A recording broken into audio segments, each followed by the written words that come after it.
Meledaknya bom di Hiroshima dan Nagasaki pada 1945 adalah bukti nyata kekuatan pemusnah dari senjata nuklir. Sejak saat itu, teknologi nuklir menyebar dengan cepat, namun di sisi lain juga ada upaya untuk membatasinya. Berbagai kejadian dan globalisasi turut menyumbangkan betapa rumitnya tantangan yang dihadapi dan dinamika proliferasi nuklir yang terjadi.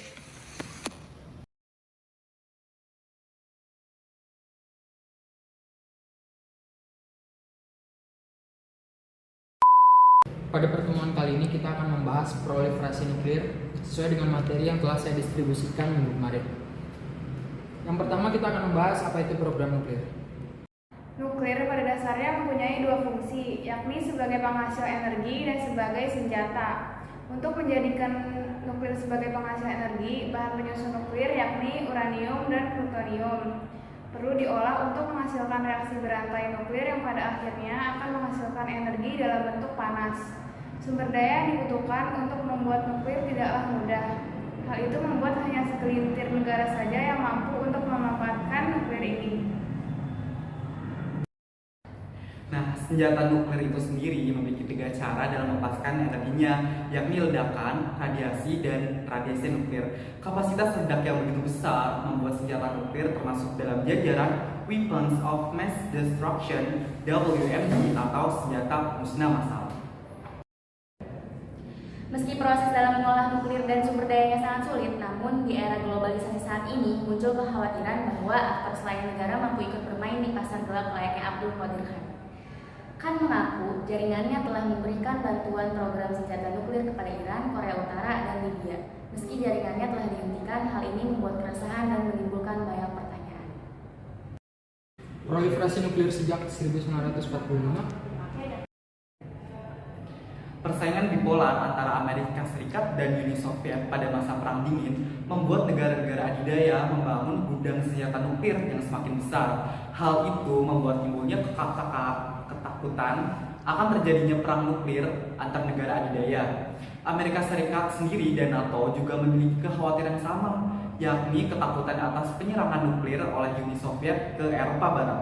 Nah, untuk mencegah ini, Amerika Serikat dan NATO sendiri memiliki 2 strategi, yakni ancaman untuk menyerang balik aset militer Uni Soviet dan menyerang kota-kota besar yang memiliki kapasitas industri dan sosial yang besar juga. Perkembangan teknologi nuklir yang begitu besar membuat dilahirkannya lembaga-lembaga terkait dan perjanjian serta aturan yang mengawasi. International Atomic Energy Agency atau IAEA bertugas untuk mengendalikan produksi nuklir, khususnya bagi negara-negara yang telah menandatangani Non-Proliferation Treaty atau NPT atau perjanjian untuk membatasi kepemilikan nuklir.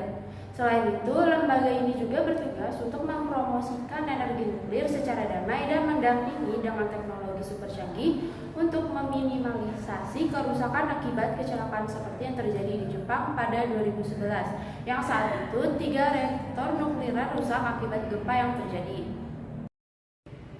Dalam definisi proliferasi nuklir sendiri menjadi tidak jelas karena pola negara adidaya dalam mengembangkan senjata nuklirnya tidak diikuti beberapa negara lain, contohnya Israel.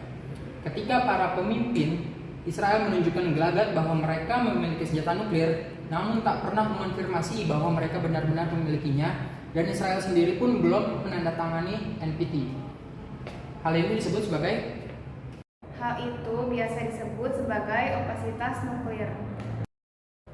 Isu lainnya adalah ketika negara yang memiliki infrastruktur, material, dan kemampuan teknis untuk membuat senjata nuklir, namun tak pernah mengembangkan segala sumber dayanya untuk membuat senjata nuklir, contohnya yaitu Jepang. Hal ini biasa disebut sebagai kapasitas laten nuklir. ada begitu banyak pertanyaan bila menyinggung persenjataan nuklir. Mengapa sebagian negara melepaskan kepemilikannya ketika sebagian negara lain justru tetap memilikinya? Atau mengapa senjata nuklir hanya digunakan 1 kali selama perkembangannya hingga saat ini? Alasan keamanan adalah alasan yang paling umum digunakan.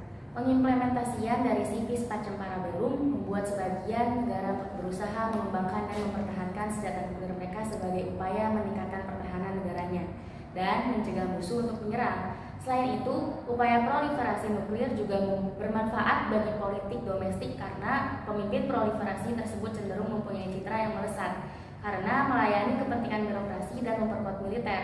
Hal ini juga bisa membuat negara melakukan proliferasi dengan alasan eksistensi identitas dan budaya atau sekedar prestise semata. Meski begitu, banyak kengerian yang bisa diakibatkan oleh senjata nuklir. Faktanya, negara-negara pemilik senjata nuklir tak pernah terlibat konflik berskala besar. Di sisi lain, konflik berskala rendah ini bisa diakibatkan negara yang memiliki senjata nuklir tersebut bebas untuk terlibat atau bahkan memprovokasi negara yang lebih kecil kualitas pertahanannya. Hal ini disebut sebagai Stabil instability paradox. Negara-negara yang memiliki senjata nuklir ini juga cenderung memiliki kontrol sipil yang lemah karena aktivitas militer yang lebih agresif. Selain itu, kita tak bisa menutup mata atas ancaman kerusakan yang tidak sengaja akibat rusaknya reaktor nuklir oleh faktor lain seperti di Jepang pada 2011. Setelah berkembang cukup pesat, upaya non-proliferasi dipercepat pada tahun 1960-an, khususnya setelah insiden rudal Kuba pada 1962 yang membuat potensi pecahnya perang nuklir antar negara adidaya. Setelah melewati berbagai pertidaksetujuan, namun pada 1968, NPT berhasil ditandatangani dengan kesepakatan bahwa Amerika Serikat, Uni Soviet, Inggris, Prancis, dan Tiongkok tetap diberikan hak kepemilikan senjata nuklir.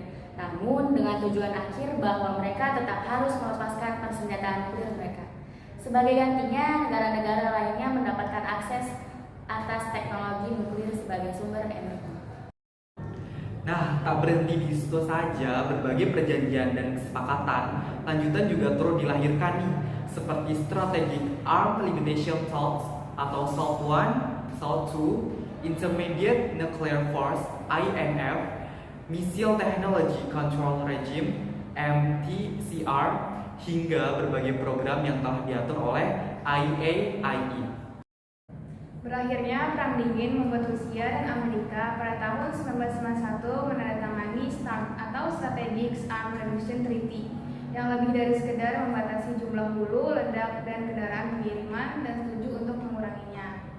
Akan tetapi pada tahun 2002 hubungan kontrol senjata AS Rusia pun berubah. AS menarik diri dari perjanjian rudal anti-balistik dan Rusia mengundurkan diri dari START II. Kedua, NPT memiliki ketentuan yang lemah untuk penegakan hukum, contohnya pada bagaimana menangani pengejaran Korea Utara dan Iran atas senjata nuklir. Ketiga, kritik terhadap NPT menuduh bahwa itu pada dasarnya tidak adil dengan menentukan status quo nuklir. seperti halnya kasus Amerika Serikat dan NATO yang telah menggunakan senjata nuklir untuk mengonvensi Rusia. Akibatnya, komunitas internasional mulai mencari inisiatif dan strategi lain yang mampu mengatasi tantangan proliferasi baru ini. Salah satunya adalah kontra-proliferasi. Salah satu pendekatan baru adalah Resolusi Dewan Keamanan Perserikatan Bangsa-Bangsa 1540 yang diadopsi pada April 2004. Resolusi 1540 mewajibkan negara untuk melarang individu, perusahaan, atau aktor lain mendukung aktor non-negara yang berusaha memperoleh WMD. Guys, kalian kepikiran gak sih sama materi tadi? Kenapa mengembangkan senjata nuklir lebih lambat atau lebih sulit daripada nuklir sebagai sumber daya? Nah, iya. Iya kan? Bener banget sih. Terus kira-kira menurut kalian dengan adanya proliferasi, kalian lebih optimis gak sih dengan adanya proliferasi? Atau justru kalian lebih pesimis? Gimana tuh?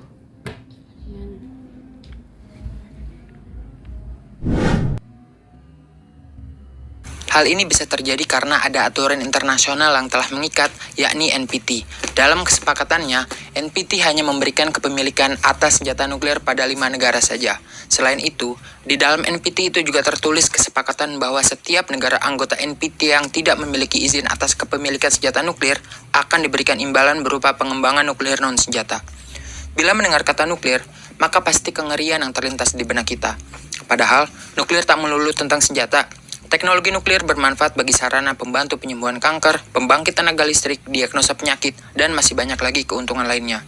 Dengan adanya kesepakatan NPT dan IAIE sebagai lembaga pengawasan internasional resmi, maka tidak ada kata selain optimis ihwal proliferasi nuklir.